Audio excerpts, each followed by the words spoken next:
దేశం అలాగే సైనికులు నడిపించే నాయకుడు ప్రధాని నరేంద్ర మోడీ సుభిక్షంగా ఉండాలని బీజేపీ రాష్ట్ర అధ్యక్షురాలు దగ్గుపాటి పురంధరేశ్వరి పిలుపు మేరకు కాకినాడ రూరల్ సర్పవరం శ్రీ భవనారాయణ స్వామి ఆలయంలో ప్రత్యేక పూజలు నిర్వహించినట్లు BJP Kakinada parliament convener Rambhala Venkateswara Rao, Kakinada rural convener Pithani Leelavathi తెలిపారు. కాకినాడ రూరల్ సర్పవరం శ్రీ భవనారాయణ స్వామి ఆలయంలో అసెంబ్లీ కన్వీనర్ పితాని లీలావతి ఆధ్వర్యంలో ప్రత్యేక పూజలు నిర్వహించారు.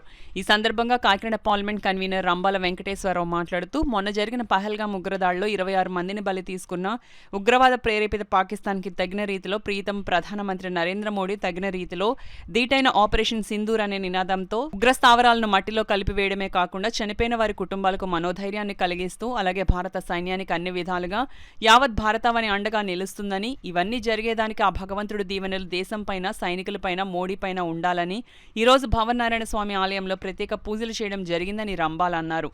ఈ కార్యక్రమంలో అసెంబ్లీ కన్వీనర్ పితాని లీలావతి, పాలిక శివ, పెంకే అరుణ్ ప్రకాష్, కోమర్తి మురళి, లవరాజు, మేడిశెట్టి త్రిమూర్తులు, గుబ్బల సత్యనారాయణ, రెడ్డి ధన, శ్రీనివాస్, రామలక్ష్మి, సూర్యనారాయణ, సీతమ్మ, వెంకటలక్ష్మి, వీర్రాజు తదితరులు పాల్గొన్నారు.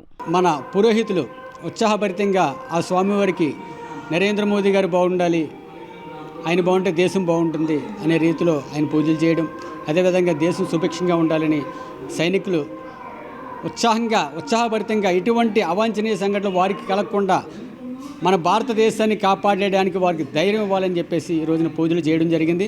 ఆ విధంగా రాబోయే రోజుల్లో కూడా ఈ పూజా కార్యక్రమాలు ప్రతి గుళ్ళోను కూడా ప్రతి ఒక్కరూ చేసే విధంగా ఇక్కడి నుంచే మనం ప్రారంభం కానుంది. తప్పకుండా ఈ యుద్ధాన్ని పూర్తి స్థాయిలో విజయవంతం అవుతుందని చెప్పేసి పాకిస్తాన్ అనే ఏదైతే ఉగ్రవాద దేశం ఉందో దాన్ని తరిమి కొట్టడమే కాకుండా ఏదైతే పాకిస్తాన్కి ఈ ఏదైతే భారతదేశంలో ఉన్న కొంతమంది సపోర్ట్ చేసే విధంగా ఉన్నారు, వారందరినీ కూడా గుర్తించి ఈరోజు ఇప్పటికే భారతదేశాన్ని విడిచిపోవాలని చెప్తున్నారు. ఇంకా కూడా ఈ దేశంలో ఉంటూ, ఈ దేశం గాలి పీలుస్తూ, ఈ దేశం మట్టి మీద ఉంటూ, ఈ దేశం ఏదైతే ఈ దేశంలో ఉన్న నీరు తాగుతూ వారు కూడా ఈ రోజున తల్లి పాలు త్రాగి రొమ్ము గుద్దినట్టుగా ఈ రోజున కొంతమంది ఎవరైతే పాకిస్తాన్ ఉగ్రవాదులకి కావచ్చు, పాకిస్తాన్ దేశానికి కావచ్చు సపోర్ట్గా ఉంటున్నారో వారందరికీ కూడా ఈ రోజున గుణపాఠం తగిన రీతిలో నరేంద్ర మోదీ గారు చెప్తున్నారు.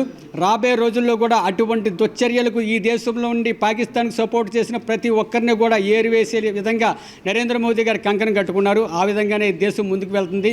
ఇది ఒక శుభ పరిణామం చెప్పాలి. ఎందుకంటే ఆ భగవంతుడు కూడా సనాతన ధర్మానికి ఎప్పుడు కూడా అండగా ఉంటారని చెప్పడానికి ఇదే నిదర్శనం. తప్పకుండా నరేంద్ర మోదీ గారు యుద్ధాన్ని జయప్రదం చేస్తారు. భారతదేశంలో ఉన్న ప్రతి భారతీయుని కూడా ఒక సైనికునిగా తయారు చేసి ఈరోజు యుద్ధానికి వెళ్ళండి, మేమున్నా మీకు అండగా అనే విధంగా ఈ రోజున ప్రతి ఒక్కరూ మాట్లాడుతున్నారంటే ఇది ఒక చిన్న విజయం కాదు, చాలా పెద్ద విజయం చెప్పాలి.